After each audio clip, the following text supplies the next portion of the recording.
Harry Potter and the Sorcerer's Stone, Chapter 15 The Forbidden Forest. Things couldn't have been worse. Filch took them down to Professor McGonagall's study on the first floor, where they sat and waited without saying a word to each other. Hermione was trembling. Excuses, alibis, and wild cover up stories chased each other around Harry's brain, each more feeble than the last. He couldn't see how they were going to get out of trouble this time. They were cornered. How could they have been so stupid as to forget the cloak? There was no reason on earth that Professor McGonagall would accept for their being out of bed and creeping around the school in the dead of night, let alone being up the tallest astronomy tower, which was out of bounds except for classes. Add Norbert and the invisibility cloak, and they might as well be packing their bags already. Had Harry thought that things couldn't have been worse? He was wrong. When Professor McGonagall appeared, she was leading Neville. "Harry!" Neville burst out, the moment he saw the other two. "I was trying to find you to warn you. I heard Malfoy saying he was going to catch you. He said you had a drag." Harry shook his head violently to shut Neville up, but Professor McGonagall had seen. She looked more likely to breathe fire than Norbert as she towered over the three of them. "I would never have believed it of any of you. Mr. Filch says you were up in the astronomy tower. It's 1 o'clock in the morning. Explain yourselves." It was the first time Hermione had ever failed to answer a teacher's question. She was staring at her slippers, as still as a statue. "I think I've got a good idea of what's been going on," said Professor McGonagall. "It doesn't take a genius to work it out. You fed Draco Malfoy some cock and bull story about a dragon, trying to get him out of bed and into trouble. I've already caught him. I suppose you think it's funny that Longbottom here heard the story and believed it, too?" Harry caught Neville's eye and tried to tell him without words that this wasn't true, because Neville was looking stunned and hurt. Poor, blundering Neville. Harry knew what it must have cost him to try and find them in the dark to warn them. "I'm disgusted," said Professor McGonagall. "4 students out of bed in one night. I've never heard of such a thing before. You, Miss Granger, I thought you had more sense. As for you, Mr. Potter, I thought Gryffindor meant more to you than this. All 3 of you will receive detentions. Yes, you too, Mr. Longbottom. Nothing gives you the right to walk around school at night, especially these days. It's very dangerous. And 50 points will be taken from Gryffindor." 50? Harry gasped. They would lose the lead he'd won in the last Quidditch match. 50 points each, said Professor McGonagall, breathing heavily through her long pointed nose. "Professor, please! You can't!" "Don't tell me what I can and can't do, Potter. Now get back to bed, all of you. I've never been more ashamed of Gryffindor students. 150 points lost. That put Gryffindor in last place. In one night they'd ruined any chance Gryffindor had had for the House Cup. Harry felt as though the bottom had dropped out of his stomach. How could they ever make up for this? Harry didn't sleep all night. He could hear Neville sobbing into his pillow for what seemed like hours. Harry couldn't think of anything to say to comfort him. He knew Neville, like himself, was dreading the dawn. What would happen when the rest of Gryffindor found out what they'd done? At first, Gryffindors passing the giant hourglasses that recorded the house points the next day thought there had been a mistake. How could they suddenly have 150 points fewer than yesterday? And then the story started to spread. Harry Potter, the famous Harry Potter, the hero of 2 Quidditch matches, had lost them all those points, him and a couple of other stupid first years. From being one of the most popular and admired people at the school, Harry was suddenly the most hated. Even Ravenclaws and Hufflepuffs turned on him because everyone had been longing to see Slytherin lose the House Cup. Everywhere Harry went, people pointed and didn't trouble to lower their voices as they insulted him. Slytherins, on the other hand, clapped as he walked past them, whistling and cheering. Thanks, Potter, we owe you one. Only Ron stood by him. They'll all forget this in a few weeks. Fred and George have lost loads of points in all the time they've been here, and people still like them. They've never lost 150 points in one go, though. Have they? Said Harry miserably. Well, no, Ron admitted. It was a bit late to repair the damage, but Harry swore to himself not to meddle in things that weren't his business from now on. He'd had it with sneaking around and spying. He felt so ashamed of himself that he went to Wood and offered to resign from the Quidditch team. Resign? Wood thundered. What good'll that do? How are we going to get any points back if we can't win at Quidditch? But even Quidditch had lost its fun. The rest of the team wouldn't speak to Harry during practice, and if they had to speak about him, they called him the Seeker. Hermione and Neville were suffering too. They didn't have as bad a time as Harry because they weren't as well known, but nobody would speak to them either. Hermione had stopped drawing attention to herself in class, keeping her head down and working in silence. Harry was almost glad that the exams went far away. All the studying he had to do kept his mind off his misery. He, Ron, and Hermione kept to themselves, working late into the night, trying to remember the ingredients in complicated potions, learn charms and spells by heart, memorize the dates of magical discoveries and goblin rebellions. Then, about a week before the exams were due to start, Harry's new resolution, not to interfere in anything that didn't concern him, was put to an unexpected test. Walking back from the library on his own one afternoon, he heard somebody whimpering from a classroom up ahead. As he drew closer, he heard Quirrell's voice. No, no, not again, please. It sounded as though someone was threatening him. Harry moved closer. All right, he heard Quirrell sob. Next second, Quirrell came hurrying out of the classroom, straightening his turban. He was pale and looked as though he was about to cry. He strode out of sight. Harry didn't think Quirrell had even noticed him. He waited until Quirrell's footsteps had disappeared, then peered into the classroom. It was empty, but a door stood ajar at the other end. Harry was halfway toward it before he remembered what he'd promised himself about not meddling. All the same, he'd have gambled 12 sorcerer's stones that Snape had just left the room, and from what Harry had just heard, Snape would be walking with a new spring in his step. Quirrell seemed to have given in at last. Harry went back to the library, where Hermione was testing Ron on astronomy. Harry told them what he'd heard. Snape's done it, then, said Ron. If Quirrell told him how to break his anti-dark force spell. They're still fluffy, though, said Hermione. Maybe Snape's found out how to get past him without asking Hagrid, said Ron, looking up at the thousands of books surrounding them. I bet there's a book somewhere in here telling you how to get past a giant three-headed dog. So what do we do, Harry? The light of adventure was kindling again in Ron's eyes. But Hermione answered before Harry could. Go to Dumbledore. That's what we should have done ages ago. If we try anything ourselves, we'll be thrown out for sure. But we've got no proof, said Harry. Quirrell's too scared to back us up. Snape's only got to say he doesn't know how the troll got in at Halloween and that he was nowhere near the third floor. Who do you think they'll believe, him or us? It's not exactly a secret we hate him. Dumbledore will think we made it up to get him sacked. Filch wouldn't help us if his life depended on it. He's too friendly with Snape, and the more students get thrown out, the better, he'll think. And don't forget, we're not supposed to know about the stone or Fluffy. That'll take a lot of explaining. Hermione looked convinced, but Ron didn't.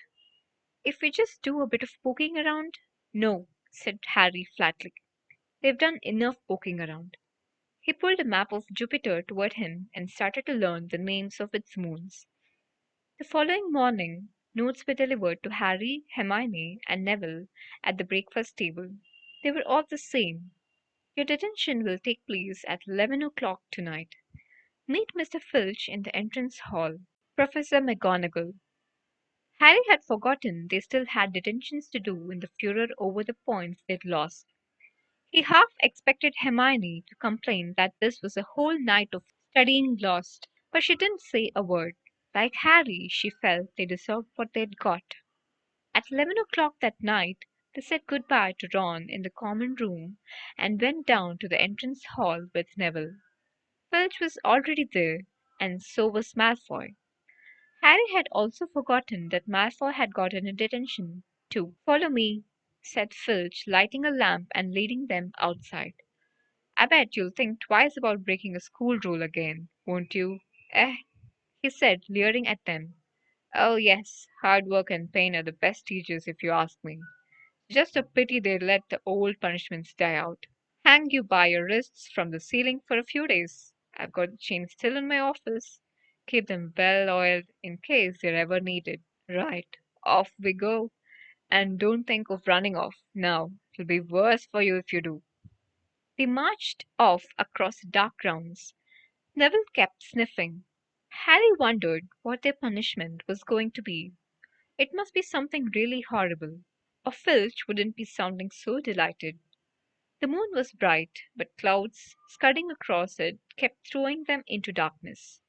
Ahead, Harry could see the lighted windows of Hagrid's hut. Then they heard a distant shout. "Is that you, Filch? Hurry up, I want to get started." Harry's heart rose. If they were going to be working with Hagrid, it wouldn't be so bad.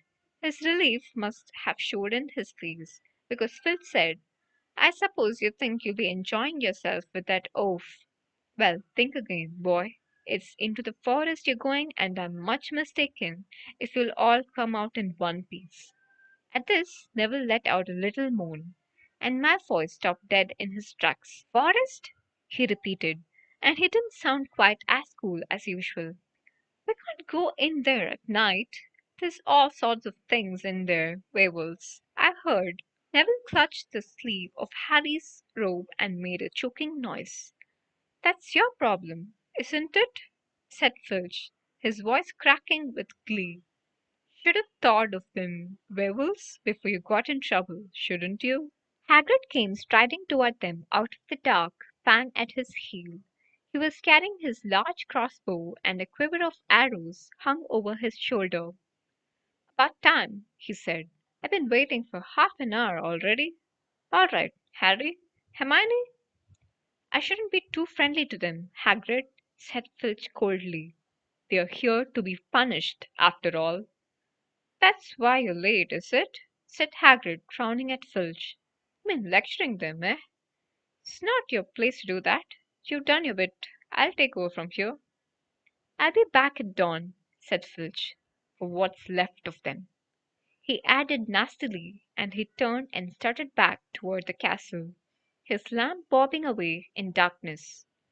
Malfoy now turned to Hagrid. "I'm not going in that forest," he said, and Harry was pleased to hear the note of panic in his voice. "You are, if you want to stay at Hogwarts," said Hagrid fiercely.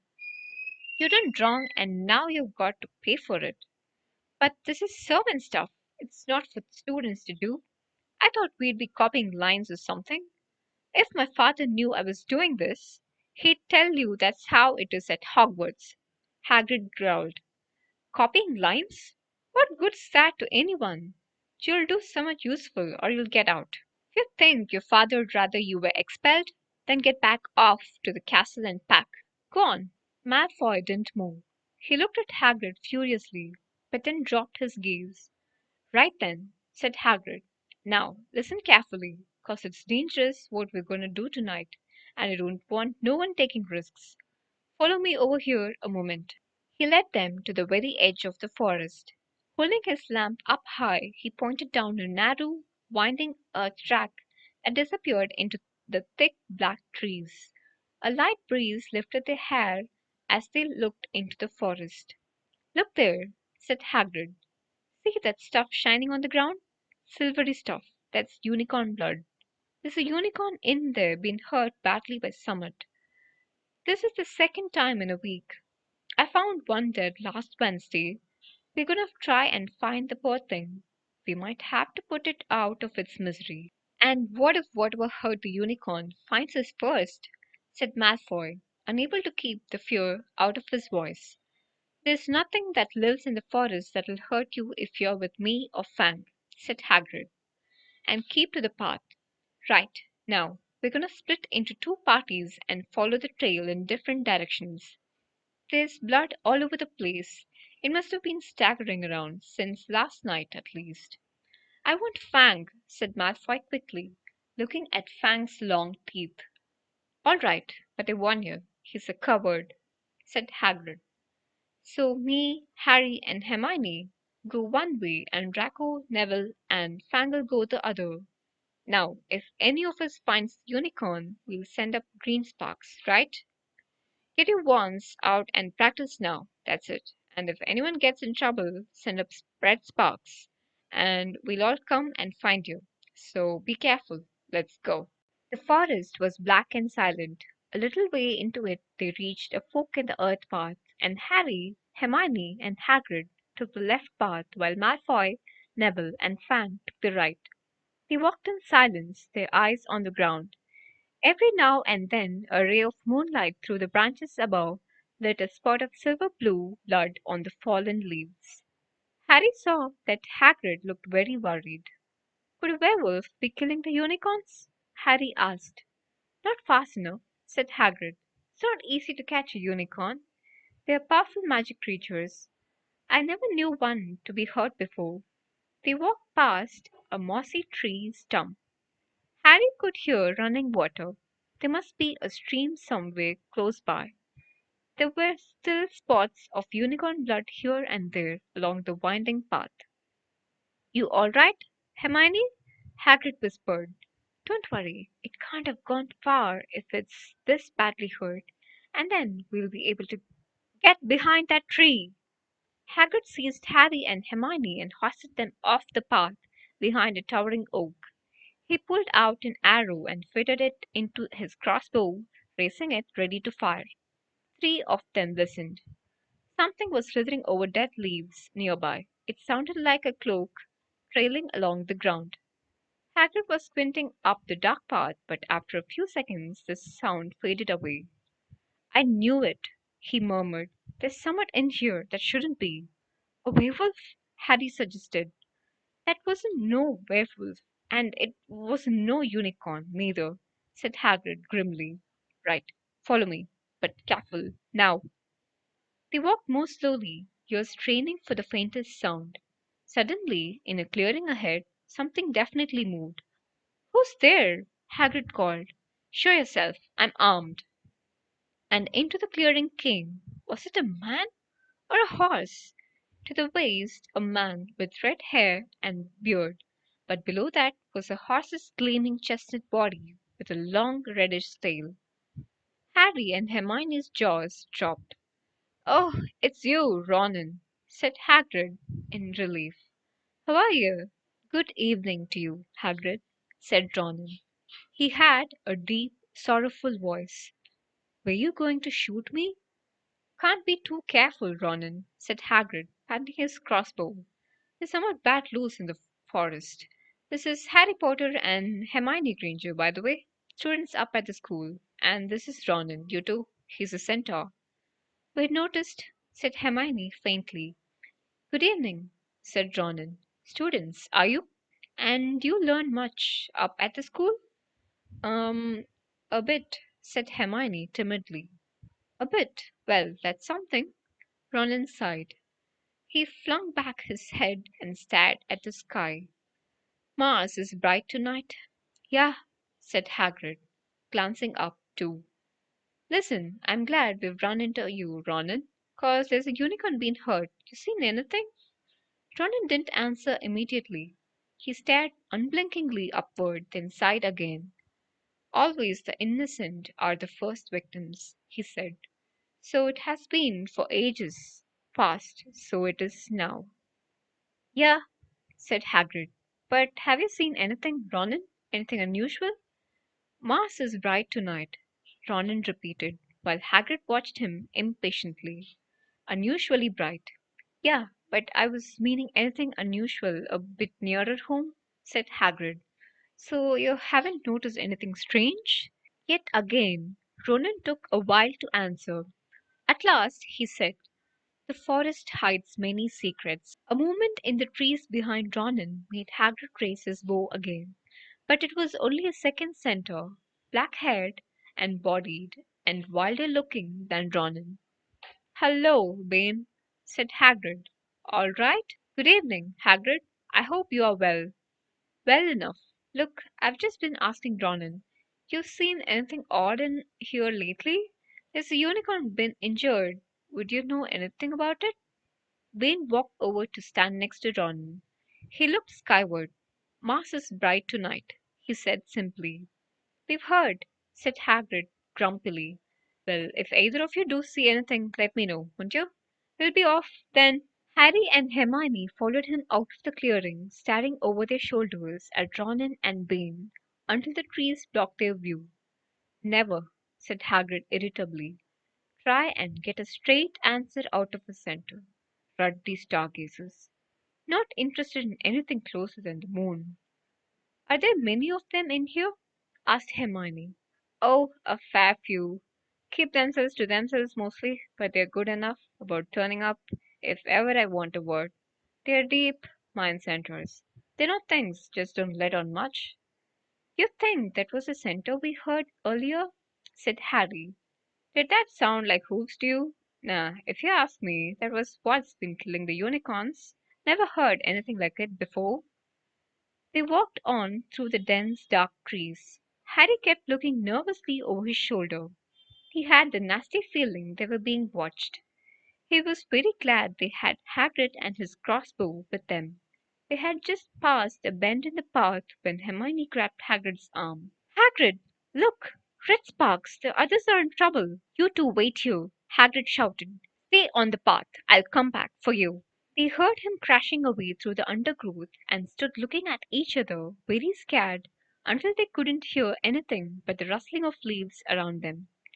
"You don't think they've been hurt, do you?" whispered Hermione. "I don't care if Malfoy has, but if something's got Neville, it's our fault. He's here in the first place." The minutes dragged by. Their ears seemed sharper than usual. Harry seemed to be picking up every sigh of the wind, every cracking twig. What was going on? Where were the others? At last, a great crunching noise announced Hagrid's return. Malfoy, Neville, and Fang were with him. Hagrid was fuming. Malfoy, it seemed, had sneaked up behind Neville and grabbed him as a joke. Neville had panicked and sent up the sparks. "We'll be lucky to catch anything now, with the racket you two were making." "Right, we're changing routes. Neville, you stay with me, and Hermione, Harry, you go with Fang and this idiot." "I'm sorry," Hagrid added in a whisper to Harry, "but he'll have a harder time frightening you, and we've got to get this done." So Harry set off into the heart of the forest with Malfoy and Fang. They walked for nearly half an hour, deeper and deeper into the forest, until the path became almost impossible to follow because the trees were so thick. Harry thought the blood seemed to be getting thicker. There were splashes on the roots of a tree, as though the poor creature had been thrashing around in pain close by. Harry could see a clearing ahead, through the tangled branches of an ancient oak. "Look!" he murmured, holding out his arm to stop Malfoy. Something bright white was gleaming on the ground. They inched closer. It was a unicorn, all right, and it was dead. Harry had never seen anything so beautiful and sad. Its long, slender legs were stuck out at odd angles where it had fallen, and its mane was spread purely white on the dark leaves. Harry had taken one step toward it when a slithering sound made him freeze where he stood. A bush on the edge of the clearing quivered. Then, out of the shadows, a hooded figure came crawling across the ground like some stalking beast. Harry, Malfoy, and Fang stood transfixed. The cloaked figure reached the unicorn, lowered its head over the wound in the animal's side, and began to drink its blood. "Ugh!" Malfoy let out a terrible scream and bolted. So did Fang. The hooded figure raised its head and looked right at Harry. Unicorn blood was dribbling down its front. It got to its feet and came swiftly toward Harry. He couldn't move for fear. Then a pain like he'd never felt before pierced his head. It was as though his car were on fire. Half blinded, he staggered backward. He heard hoofs behind him, galloping, and something jumped clean over Harry, charging at the figure. The pain in Harry's head was so bad he fell to his knees. It took a minute or two to pass. When he looked up, the figure had gone. A centaur was standing over him. Not Ronan, nor Urbane. This one looked younger. He had white blonde hair and a palomino body. "Are you all right?" said the centaur, pulling Harry to his feet. "Yes, thank you. What was that?" The centaur didn't answer. He had astonishingly blue eyes like pale sapphires. He looked carefully at Harry, his eyes lingering on the scar that stood out, livid, on Harry's forehead. "You are the Potter boy," he said. "You had better get back to Hagrid. The forest is not safe at this time, especially for you. Can you ride? It will be quicker this way. My name is Firenze," he added, as he lowered himself on to his front legs so that Harry could clamber onto his back. There was suddenly a sound of more galloping from the other side of the clearing. Ronan and Bane came bursting through the trees, their flanks heaving and sweaty. "Firenze!" Bane thundered. "What are you doing? You have a human on your back. Have you no shame? Are you a common mule?" "Do you realize who this is?" said Firenze. "This is the Potter boy. The quicker he leaves the forest, the better." "What have you been telling him?" growled Bane. "Remember, Firenze, we are sworn not to set ourselves against the heavens. Have we not read what is to come in the movements of the planets?" Ronan pawed the ground nervously. "I'm sure Firenze thought he was acting for the best," he said in his gloomy voice. Bane kicked his back legs in anger. "For the best? What has that to do with us? Centaurs are concerned with what has been foretold. It is not our business to run around like donkeys after stray humans in our forest." Firenze suddenly reared onto his hind legs in anger, so that Harry had to grab his shoulders to stay on. "Do you not see that unicorn?" Firenze bellowed at Bane. "Do you not understand why it was killed? Or have the planets not let you in on that secret? I set myself against what is lurking in this forest, Bane. Yes, with humans alongside me if I must." And Firenze whisked around. With Harry clutching on as best he could, they plunged off into the trees, leaving Ronan and Bane behind them. Harry didn't have a clue what was going on. "Why is Bane so angry?" he asked. "What was that thing you saved me from, anyway?" Firenze, slowed to a walk, warned Harry to keep his head bowed in case of low hanging branches, but did not answer Harry's question. They made their way through the trees in silence for so long that Harry thought Firenze didn't want to talk to him any more. They were passing through a particularly dense patch of trees, however, when Firenze suddenly stopped. "Harry Potter, do you know what unicorn blood is used for?" "No," said Harry, startled by the odd question. "We've only used the horn and tail head in potions." "That is because it is a monstrous thing to slay a unicorn," said Firenze. "Only one who has nothing to lose and everything to gain would commit such a crime. The blood of a unicorn will keep you alive, even if you are an inch from death, but at a terrible price. You have slain something pure and defenseless to save yourself, and you will have but a half life, a cursed life, from the moment the blood touches your lips." Harry stared at the back of Firenze's head, which was dappled silver in the moonlight. "But who'd be that desperate?" he wondered aloud. "If you're going to be cursed forever, death's better, isn't it?" "It is," Firenze agreed, "unless all you need is to stay alive long enough to drink something else, something that will bring you back to full strength and power, something that will mean you can never die. Mr. Potter, do you know what is hidden in the school at this very moment?" "The Sorcerer's Stone, of course, the elixir of life, but I don't understand who. Can you think of nobody who has waited many years to return to power? Who has clung to life, awaiting their chance?" It was as though an iron fist had clenched suddenly around Harry's heart. Over the rustling of the trees, he seemed to hear once more what Hagrid had told him on the night they had met. Some say he died, got swallowed up, in my opinion. Dunno if he had enough human left in him to die. You mean? Harry croaked. That was Harry! Harry!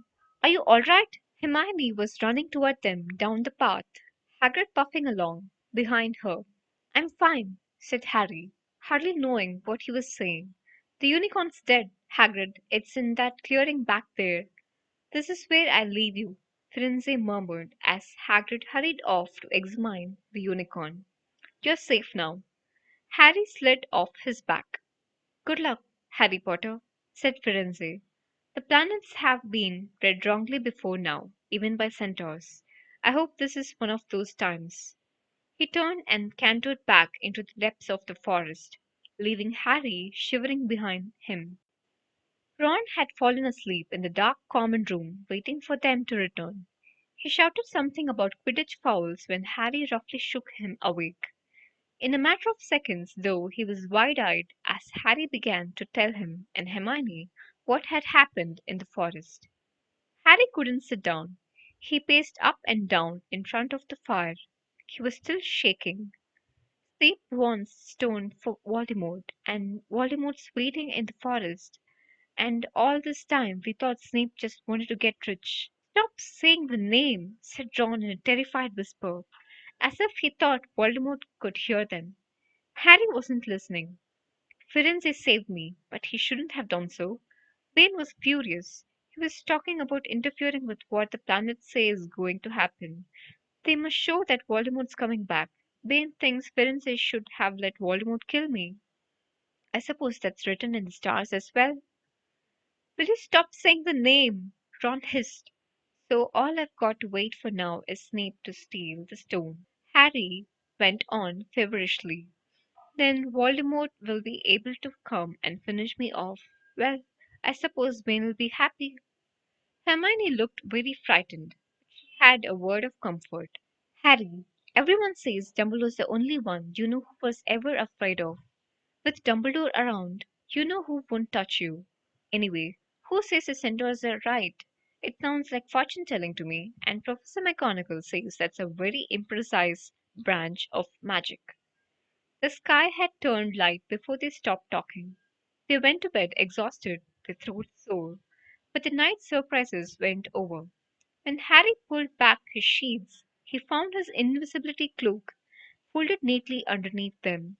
There was a note pinned to it, just in case.